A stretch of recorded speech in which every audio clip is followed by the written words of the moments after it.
সকলোৰে ভালপোৱা জড়িত হৈ থকা সকলোৰে আপোন বৰবাম হাইস্কুলৰ এখন আমাৰ ফিল্ড। গাঁৱৰ সহজ সৰল জীৱন যুদ্ধত হাৰ মানিব নোখোজা ল'ৰা ছোৱালীকেইটা আজি সকলোৱে বাৰিষাৰ বৰষুণৰ বাবে এই ঘৰটোতে আশ্ৰয় লৈ আছোঁ। আমাৰ ৰানিং গ্ৰাউণ্ডৰ বৰষুণ দিলেই পানীৰে ভৰি পৰে। আমি ৰানিং কৰিবলৈ বহুখিনি অসুবিধাৰ সন্মুখীন হ'ব লগা হয়। এটা বাৰিষাৰ বৰষুণ বুলি ক'লে মই ৰ'বই নোৱাৰোঁ।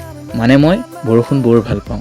আমাৰ এইফালে আকৌ আপকামিং ব্লেক কামাণ্ডো আৰু আপকামিং অগ্নিবীৰ বৰষুণ যদিও ৰানিং কৰিবলৈ এৰাই নাই। এইকেইগৰাকী বীৰাংগনাও কিন্তু কম নহয় দেই। বৰষুণ যদিও ৰানিং কৰোঁকৈ আছে। তাৰ মাজতে আকৌ ৰিমজিমক কেমেৰাটো দি মই ৰিমৰিমীয়া বৰষুণত তিতিব লাগিলোঁ। ভণ্টিগৰাকীয়ে আকৌ ৰানিং কৰিলেই। এইগৰাকীয়ে বোলে ৰানিং নকৰে। কৰিবনো কেনেকৈ, যিহে পানী হৈ গ'ল, ভৰি পিছলিয়ে যায়চোন। যি নহওক আজিৰ ভিডিঅ'টো সামৰণি মাৰিছোঁ। ধন্যবাদ।